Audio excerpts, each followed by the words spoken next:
Hello, everyone. We made it. I don't know how you are this, how we get to be like this late to our own live, but yet here we are. We announced it at I don't know if 11:15. this is my zapping or what, but like this People shit don't know is about your zapping, Linda. You have to tell them what you're talking about. yeah. We're just going to go and start right there. I zap technology and it's like a thing. It became a thing. It was a thing with Trish and Scott and Tex and all Oh the my people goodness. all the time. Like I'd get near something and it would literally be like and it would shut down, lock in, freeze, do all spin, change, and we looked it up and there's such a thing called a zapper. Like it's a real name. It's been coined and it describes people whose electromagnetic frequency interferes with technology, period. And I have that. Yeah, you got to own it. But So that what I means, haven't learned how to do is use it to like unlock $1 million bank accounts.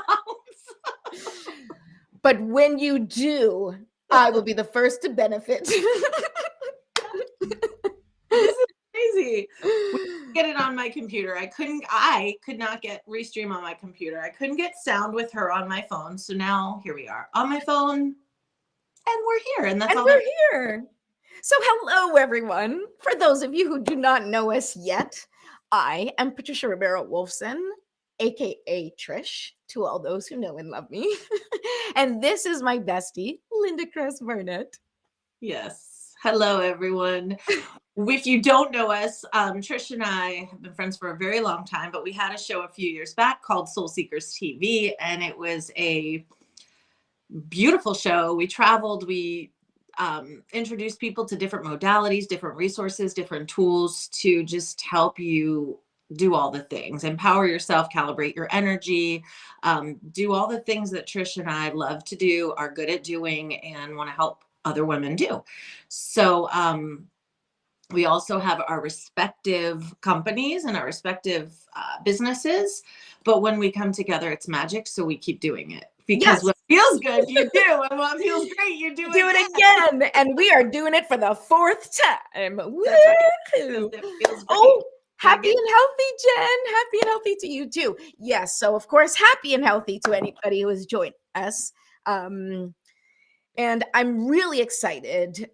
Well, I'm excited to be here. I'm excited to be anywhere where Linda is usually. And Me and too. it's only virtual. So you guys get the benefit too, because this is how we eat every day. So we're just gonna include you in some of our silliness and in some of our really thoughtful moments, because like we want to share with you the kinds of things that we talk about because they're important. and, Yeah. and I really think that they would help. If it's something that resonates with you, I promise you it will help you because it's helped us and kept us going after all these years through all the ups and downs of the things that everybody goes through, right? And you guys, I'm sure, are going through it in your own way. And boy, is everybody going through it in their own way right now. Oh, thanks, Jen. Thank you so much. So if you're watching, let us know where you're watching from. Just let us know, like, I don't know, tell us the country, tell us the city, tell us whatever you feel comfortable sharing. And let us know that you're watching. And don't forget to subscribe to any of the channels that you find us on, because we promise we'll be coming back for more goodness. So today, what's our topic today? Our topic, it's that New Year's topic, ladies and gentlemen. The New Year's topic It's the of thing. of like, we get into that discussion of developing new habits, of maybe kicking old habits, of like, how the hell do we really enter this new year? And I don't want to subscribe to that new year, new you garbage. I want to say new year, freaking awesome you. Like, just, I don't know. I want us to figure out together how we can make it a fun year. So maybe new year, fun year. I don't know, because it has not felt fun for a really long time. And I know that's not just true for me. Okay. I know that you are watching this going, my God, where did the fun in life go?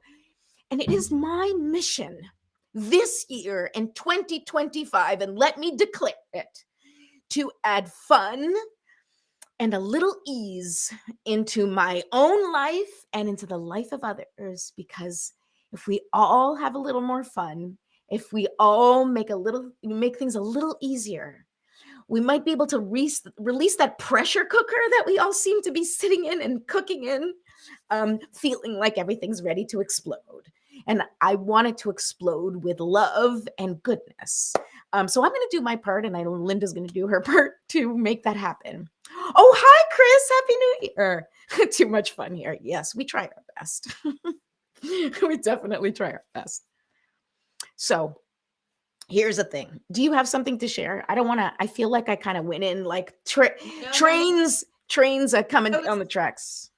I was thinking, but yeah, like ease and fun for sure. And also, I mean, who doesn't need more of that? But I think that I think ease and fun with like, but goes back to the live I made yesterday on my page, like follow the plan, not the mood, because sometimes I have to do things I'm not in the mood for or that aren't fun. And yes, we could find ways to make them fun, but it's also just the doing that I'm into this year. Like, do it. I don't care if you're doing it scared. I don't care if you're doing it hard or easy or soft or naked or dressed or upside down. Like, just do the thing. You know, like do the thing that is gonna, because sometimes it's like delayed gratification. It doesn't feel good doing it, but shit, it feels so good when it's done. Yes, and actually that is like one of the things that I've been practicing myself, what we've been practicing, which is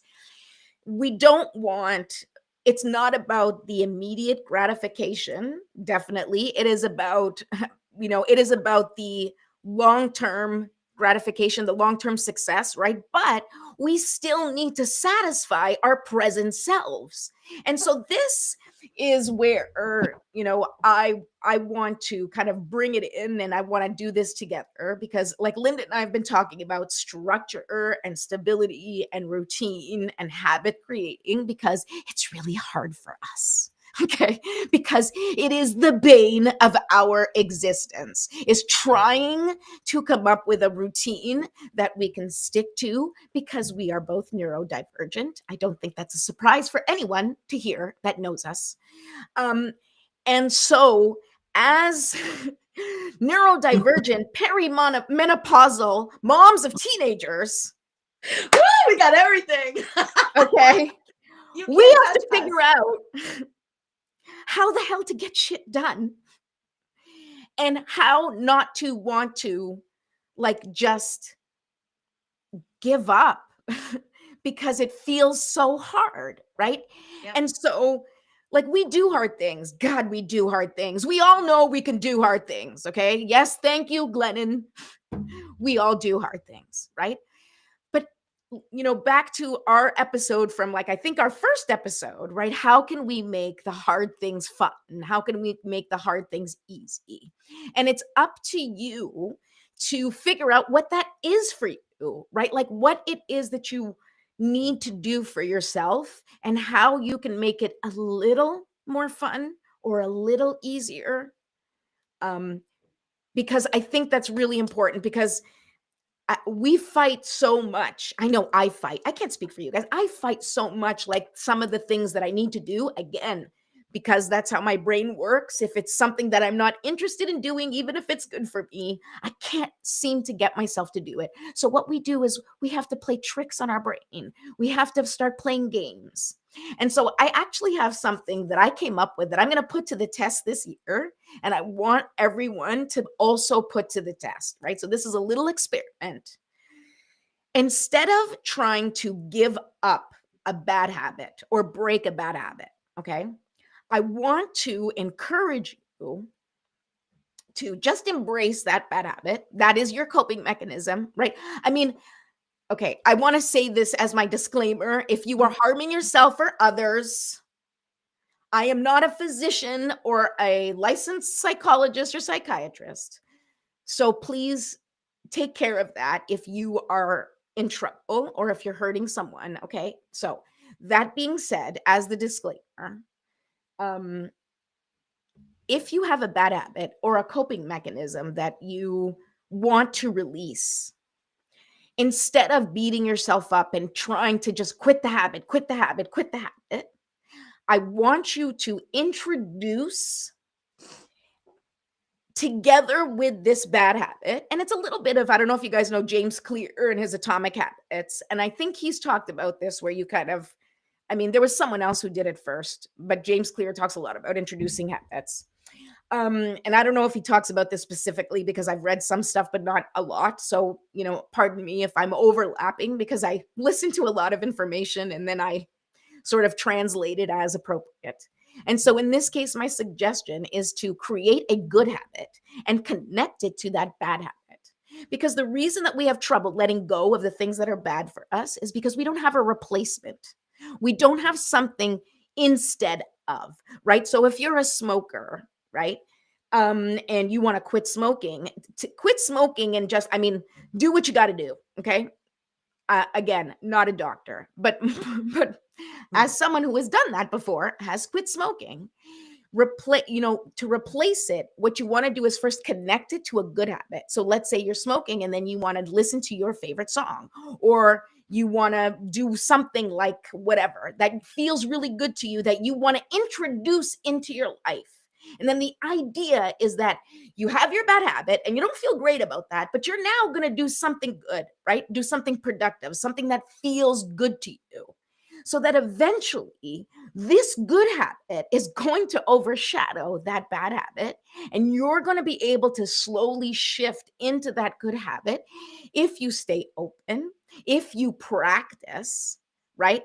And it's like weaning a baby, right? It's like it's weaning yourself off of anything, right? Where you want to slowly come off the thing that isn't working for you and introduce and bring in something that is good for you, that you do feel good about, so that eventually you can decrease the thing that you don't need anymore because now you've replaced it with something that you feel really good about.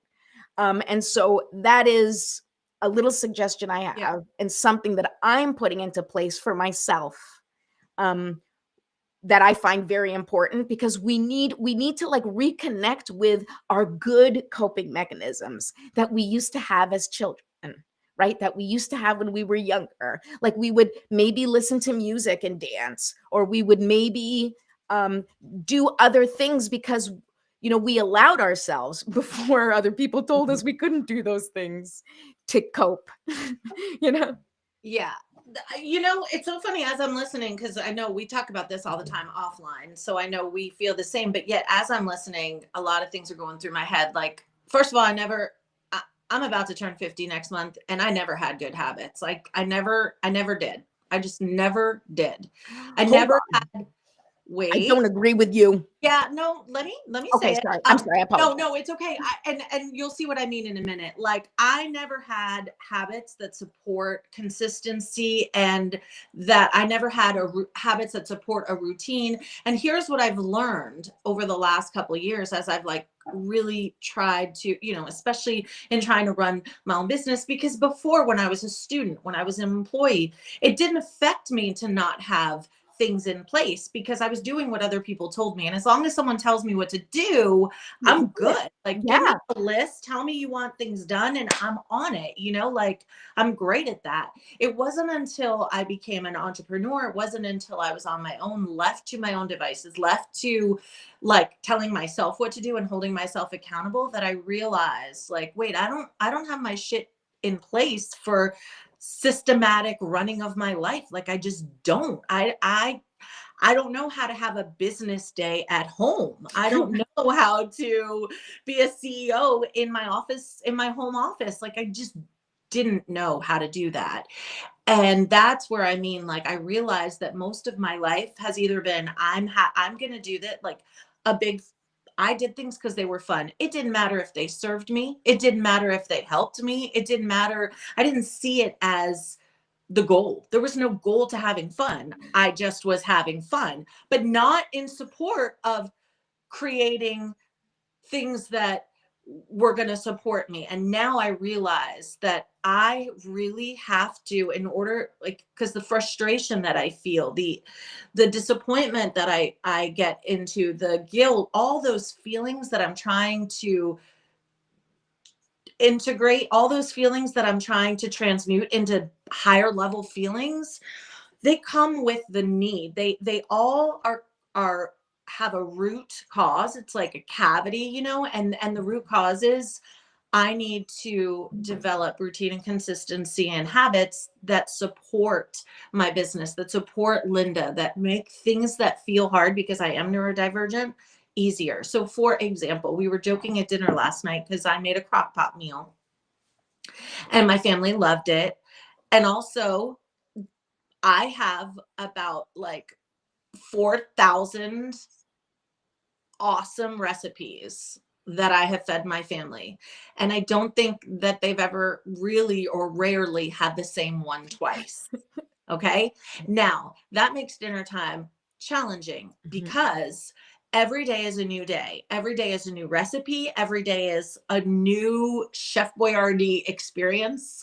And like, I never make Chef Boyardee, but I know, I was going to say, like, but I know what you meant. Like, it's like and you being it's like, you know what? If I could take these wonderful recipes that my family enjoys and catalog them and have them so that on a day where I'm like, I don't want to think about dinner, I just want to make it. And I know that I've made really great dinners. Let me go to my recipe book, my Linda guide, and like pull one out and make it. I have never done that. So it's always new. And they will say, like, I really liked that. Why don't you make it again? And it's like, because I didn't write it down. I don't remember how to do it. It wasn't systematic. Like, I don't know how to replicate jack shit, and including things in my business. And so, as much as that's exciting sometimes to always, like, that feeling, that desire to always have something new and fresh, which is very much a part of my identity, there's also this frustration that lives inside of that. Like, it's hard to create anew every single day. yeah. When I just want to sometimes be like, I know what I have to do in my job today. I know what I have to do in my business. My flow, my all the things flow, the links click, the things go. My offers are ready. I have my scripts for the weekend. Dinner is prepared, and la la la la la. Yes, yes. People live in the la la land of organization, habit, and routine.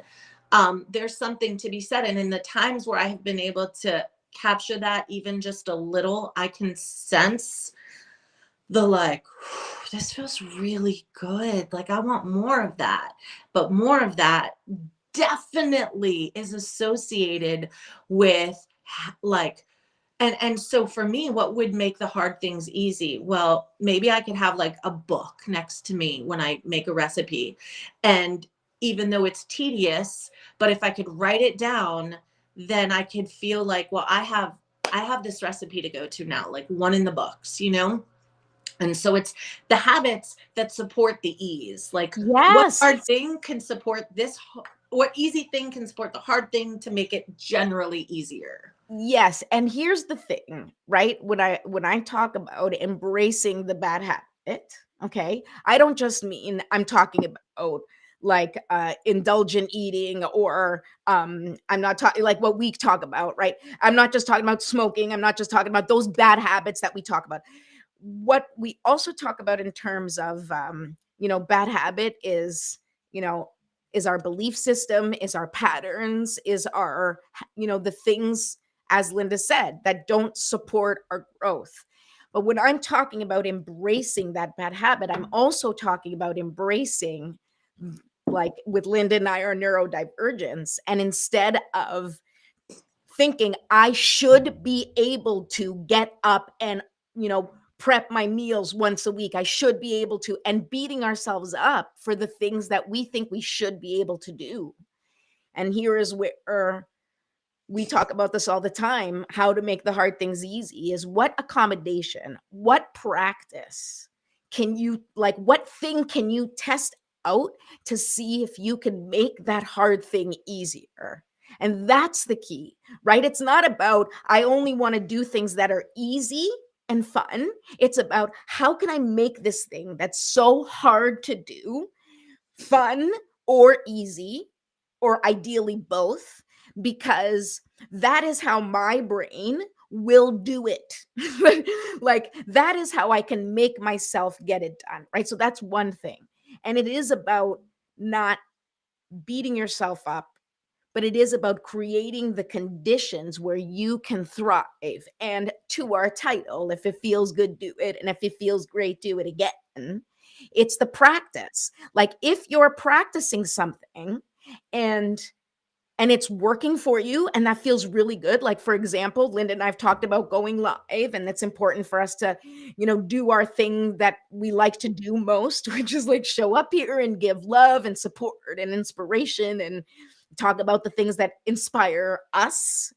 Um, every time we do that, we feel good, right? And when we don't do that, if like 2 weeks go by and I have not done something like that, if I haven't done what I feel is in my purpose, I will beat myself up, right? So instead of doing that, I have to create the conditions to make sure that I am showing up for myself, because I know that if I do it, I'm going to feel good.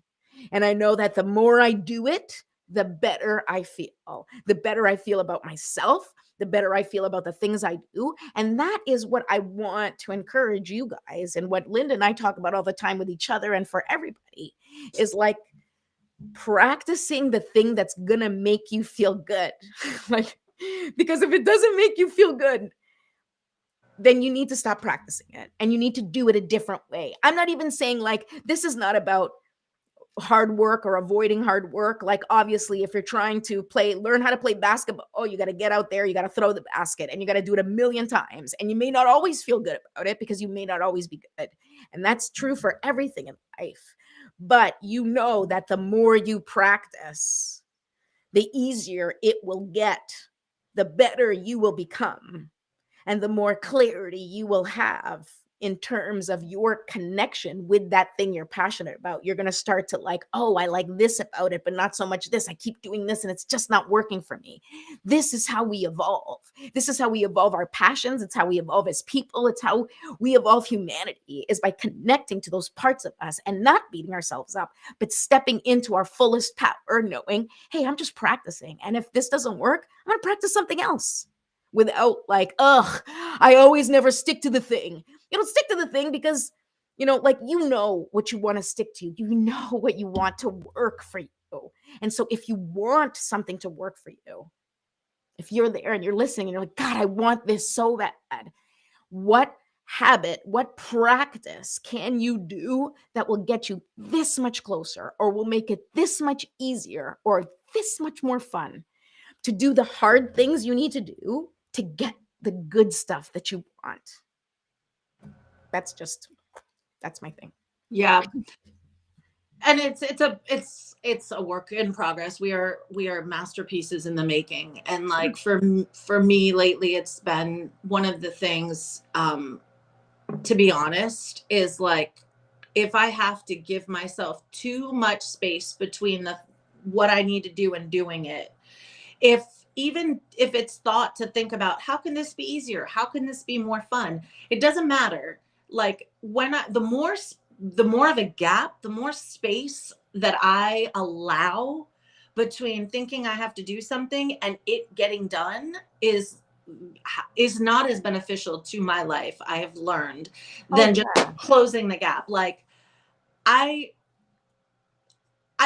can't, and that in the last few months has really served me. Like, it might suck, I might be bad, it might feel hard, it might feel good, I don't know, but like trying to activate the action, like almost immediately following the thought, because the overthinking, because the perfectionism, because the fear of judgment, because the fear that I'm going to do it wrong or make a mistake. And like this idea that I have spent my life nurturing of, when it's right, then I'll do it, then I'll share it, then I'll put it out there, is so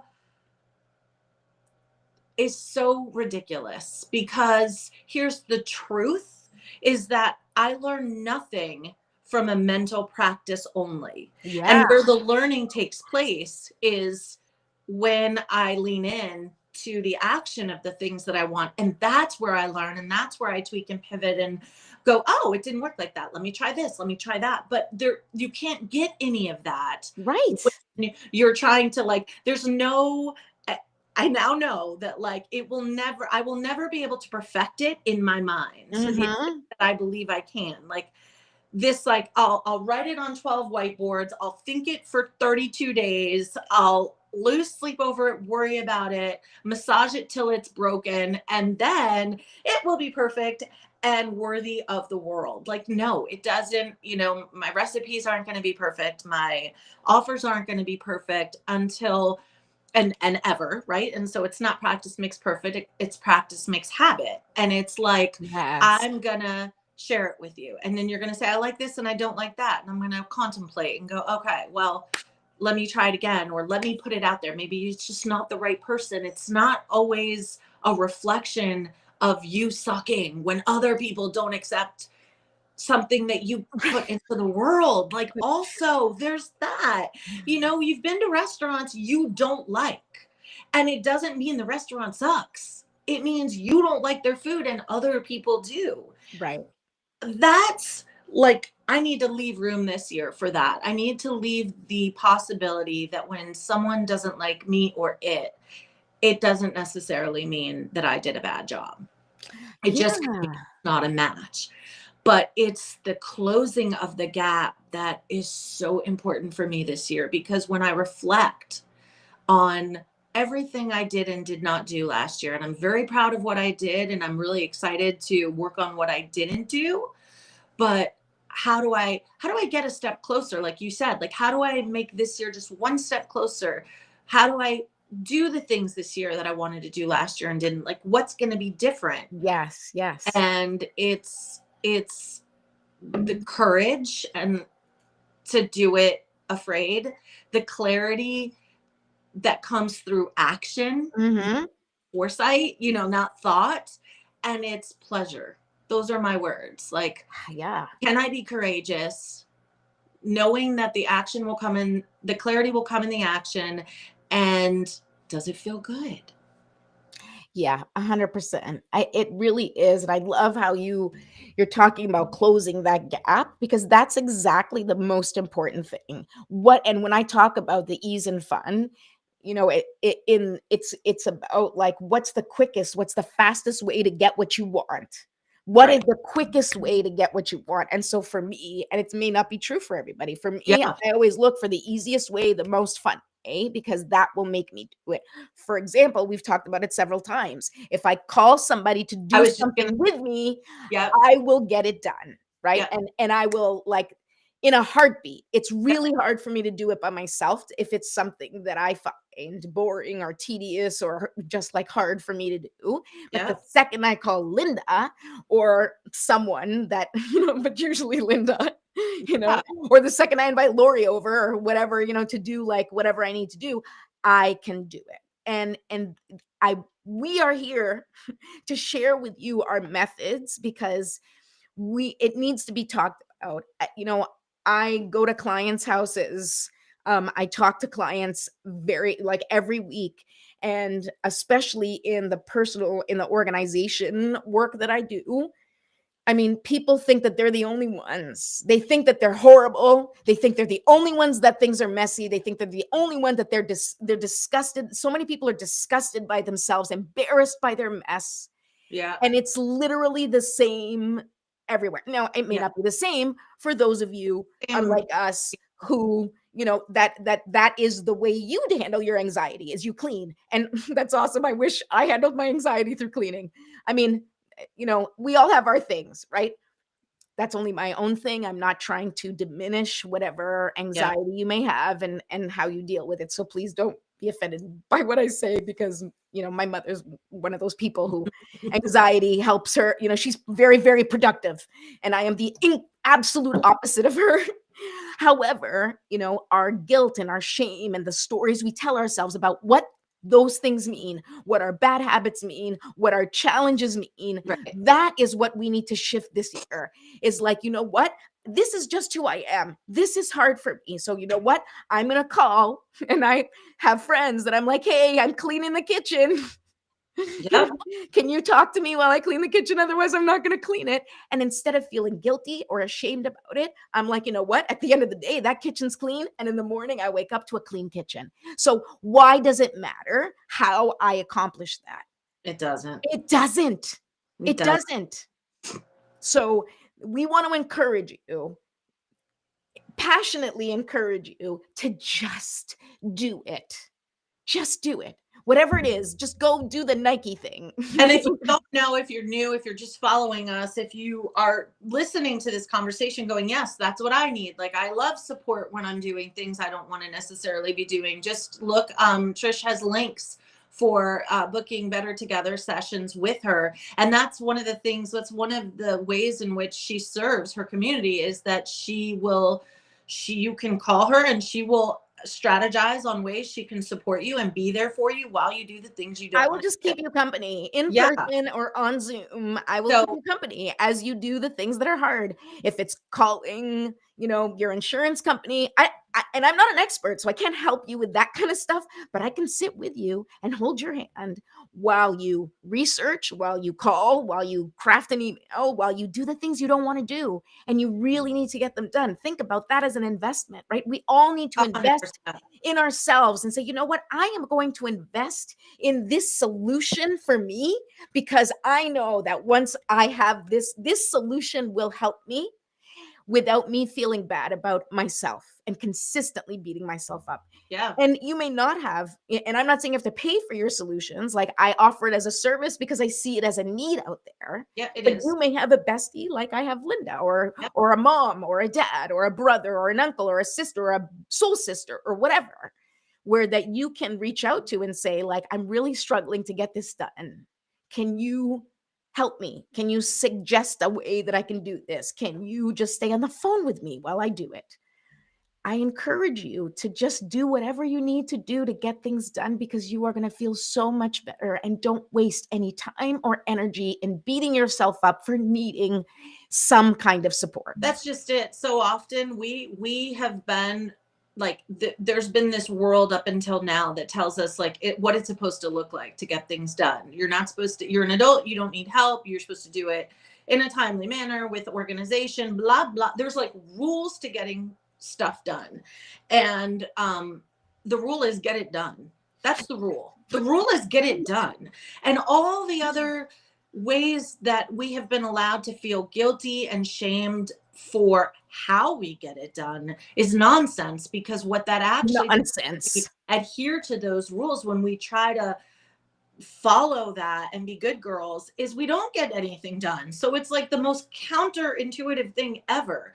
If I need to hire someone to sit with me to do the thing so I get them done, there's a lot less shame in that than not getting it done because I have the ideology that I'm supposed to do it alone, and yet I can't do it alone. Like, no one bitches at CEOs for hiring friggin' administrative assistants to do all their shit. Listen, the first 10 years of my film career was working for actors.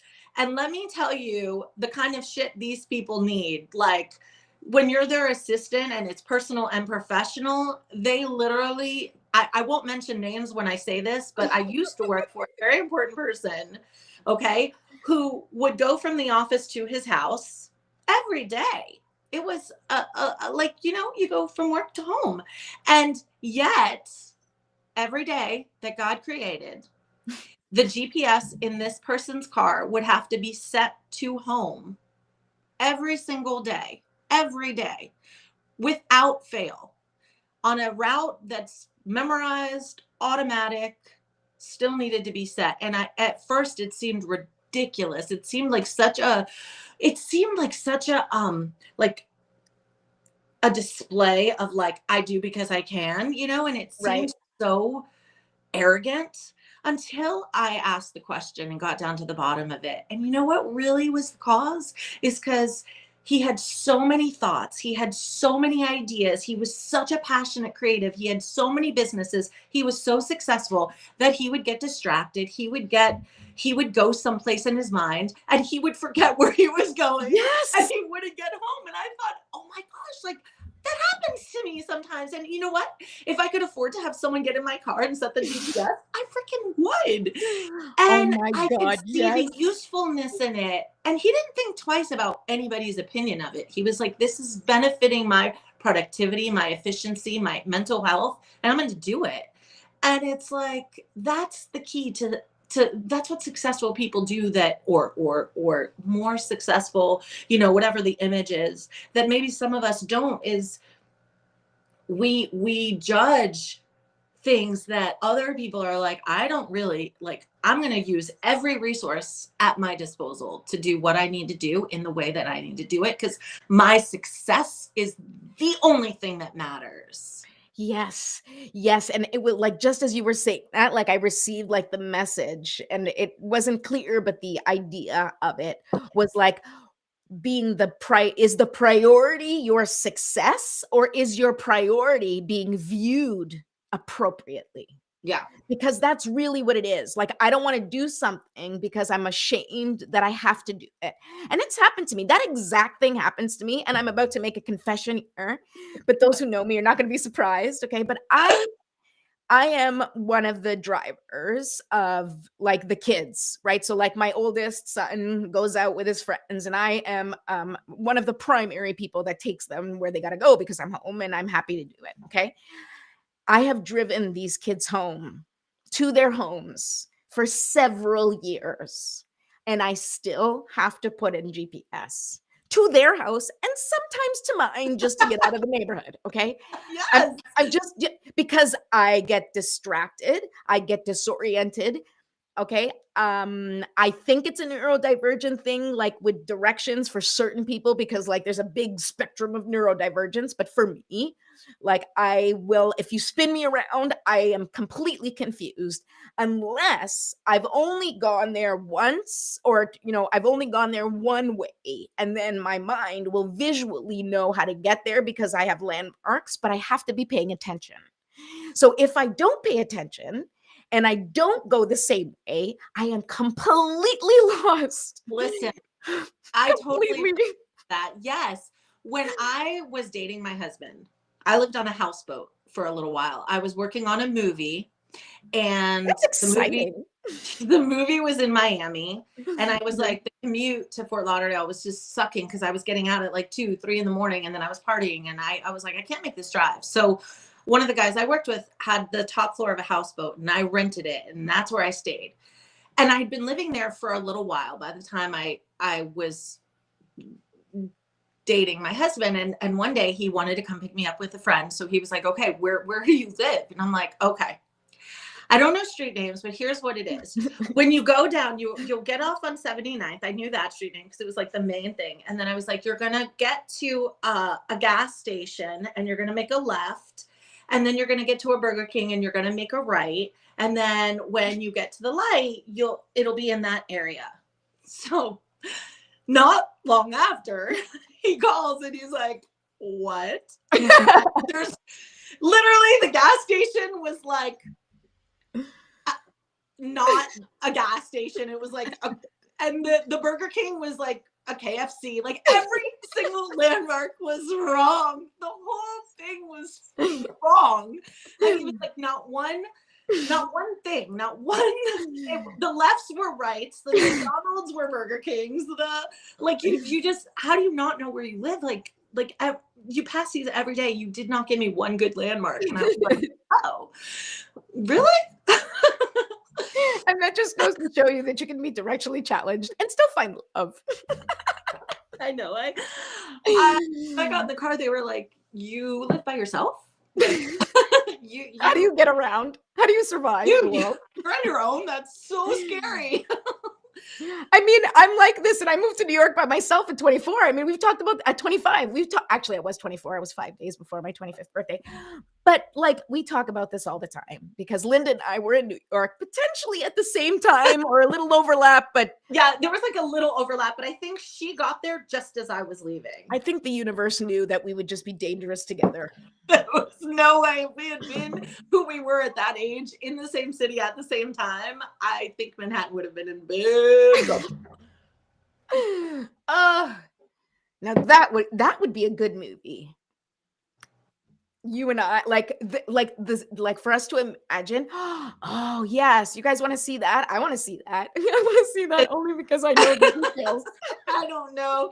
I just know that like we talk, we share stories, and it's like the same life being lived by two different people. It's like I bartended, she bartended. We actually hung out in the same neighborhoods and probably knew a lot of the same people. And you know, it's crazy. I was even doing extra work and stuff at the time in movies. Like we never talked details, but who knows? Like for sure, who knows? Yep. And I think for me, what the reason I thrived in New York was because like the chaos of the city supported the chaos of Linda. Like it was like, oh, this crazy place suits me so well. Like everything's messy and fast and like loud, and it was like, wow, I'm on the frequency of New York 100%. Well, the funny thing is too and then I realized this about New York, right? Like after I moved here and once I'd really settled in, and I was like, why do I love New York so much? Because I love Toronto, like I really do love Toronto as well. But I was like I fell in love with the city, and I didn't move here like I've always wanted to live in New York. It wasn't about that. I was just like, I had an opportunity to come to New York for 6 months to do an like a off Broadway comedy show, and it was great. But I was like, let's just see what happens. And then I realized that in New York, you can have whatever life you want, right? Like I knew people in New York that did not leave a 5-block radius, and their life was not chaotic. I would meet them during the day and they would go to their job and they would come home and they would order from the deli, and then they would come into my bar and they would have a drink and then they would go home, and that would be their day. And they, had friends who did the same thing, and they would meet and maybe go to a show or do kind of little things. It wasn't that craziness. And then I had other people who only were out at night, and I only saw when it was 4 or 5 in the morning when I was closing down the bar, and that's when they would show up because that was how they lived the city. And that's what made New York for me be like, and Toronto has that, a little bit, but New York has it like on another exponential level. And I was like, I can literally be whoever I want to be, because in New York, there's so many types of people that you can find your people amongst all the people, whatever your people are. And it was about resonance. It was about connecting with people and going, oh, wow, you like this and you like this and you like this. And eventually you connect with people who connect with you, where you meet up with people who you're like, wow, like, how did I bump into you? Or people from other parts of the world. I had someone that I met in my New York bar that was from Toronto and knew a girl I grew up with. And we showed up in the bar. I told you this story, didn't I? I think so. Where he came up to me and he was like, oh, you're from Toronto. And do you know Betty Mello? I was like, matter of fact, as a matter of fact, I was like, wait, what? And we went, and that was my friend Jason, and he was her cousin. Oh, that's he great. was like, do you know Betty? And I was like, Betty, like I went to grade school, and we went through like our grade school and her son's name. And we were like, oh my God, it's the same person. And it turned out he was her cousin, who now I think lives in Texas or whatever. But like, we both came from Mississauga. We run into each other in a New York bar. So cool. Okay. She's like my friend. He's like, I may have met him as a kid, but may not have remembered. And I was like, what? And it's this beautiful synchronicity that shows you how resonance can like bring you to the people who are like you and feeling the same and have the same purpose and mission, and you can find your people. You really can. And you will find your people whether you feel good or whether you feel crappy. You will find your people. So I encourage you to go and find your people and get out there and get into your group, because New York does it on another level, but you can do that almost anywhere. You can find your way by, as Linda says, just showing up and just doing it. And just like you have a thought, oh, maybe I want to take an improv class. Call up that improv place right away and get that class. Don't wait. Just do it. And if it sounds fun, do it again. You know? That's great. It's like, if it's fun the first time, it's like awesome, or if it felt good, do it. And if it feels good, do it. Great, do it again. I used to say that. I love that. I do, because that's exactly so that's like the motto of my life. If it feels good, do it. Yeah. And now it's even compounded. If it feels great, do it again. Well, now it's a mission, right? Like now it's a mission, because I think that on some level, like I think through motherhood, we get disconnected from the things that feel fun to us because we have to be responsible. And I can't speak for, maybe that's for dads too, and I'm sure it is. And maybe that's for other people who are older and don't have kids. But I can only speak for myself and for my friends as moms, that everyone that I have spoken to that is at our stage of life, more or less, it's like we're all of a sudden like, when did we stop having fun? And a lot of that is and it's not connected to the kids because they're no fun, because kids are fun sometimes. But it's more connected to like our sense of responsibility, which we've been taught cannot connect to fun. And that's the difference, right? It's like, if you're being responsible, you can't be having fun.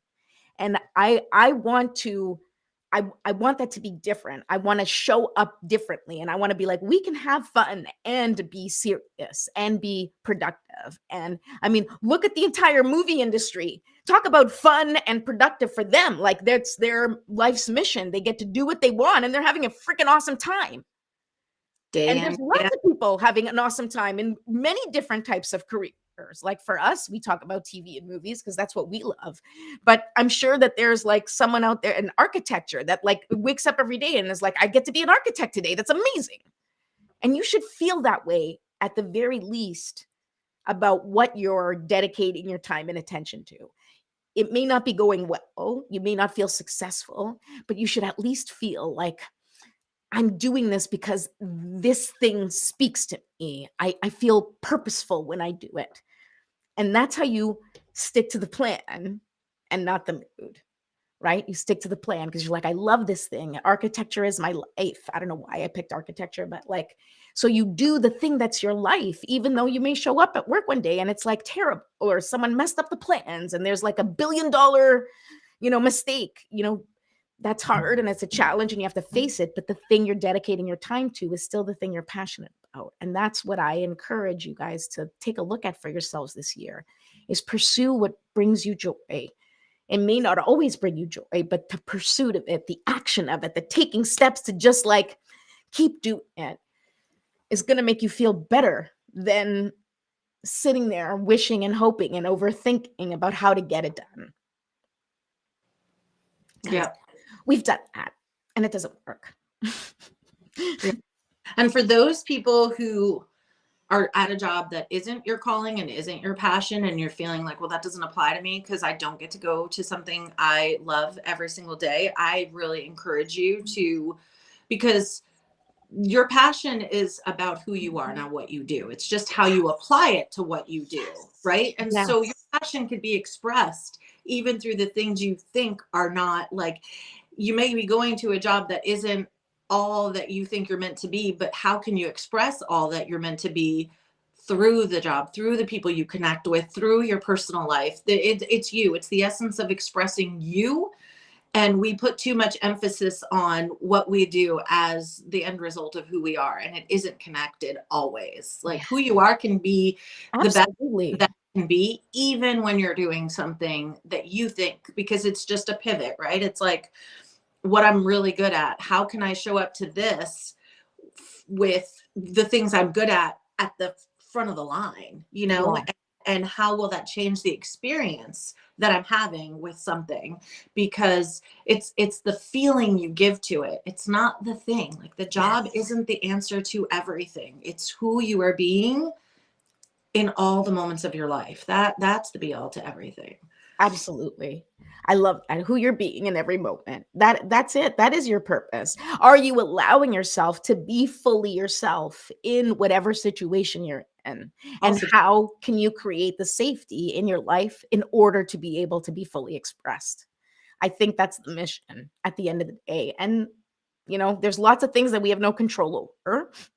So we can't control our environment to make sure that it is what we need it to be. So then we have to shift ourselves so that we can step into being that version of ourselves that we want to be, regardless of our circumstances. you know what we should do? We should say goodbye Yes. on the prayer. Okay. All right. So we'll do like my prayer that I know. Yeah. I felt you like doing your, yeah. Okay. Yeah, because I'm like, let's take everything we said and let's give them like a something to sink into as they walk away and like embody the experience. Yes, absolutely. Okay. So let's do that. If you're cool. I like to start with 3 deep breaths. Just because it helps me center myself, so you guys can start it for yourself too.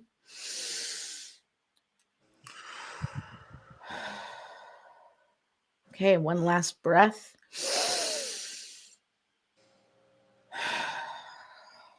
Okay. Divine Mother, Infinite Father, Creator, Ascended Masters, Archangels, Spirit Guides, Ancestors, and all beings of 100% pure white light, allow me to be a clear and open channel of your light and love without hesitation or ego. May the highest vibration of love and light connect with my higher self and release any and all things that no longer serve me. I ask that Saint Germain and his infinitely powerful violet flame burn away the things that no longer serve myself or humanity and hold us back from our divine existence. Thank you, thank you, thank you for showing me and everyone watching the signs and synchronicities through nature, through music, through every interaction, the signs that we need to follow the highest and greatest good, our highest purpose, and for the highest and greatest good of all.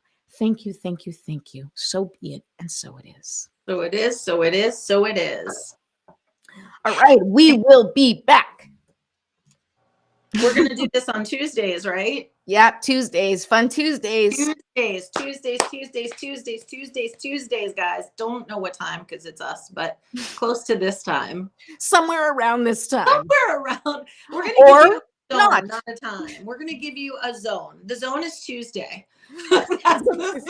We're like those like Optimum like people that come to your house. They're like, this is the window of delivery. You have to be home between 10 and 10.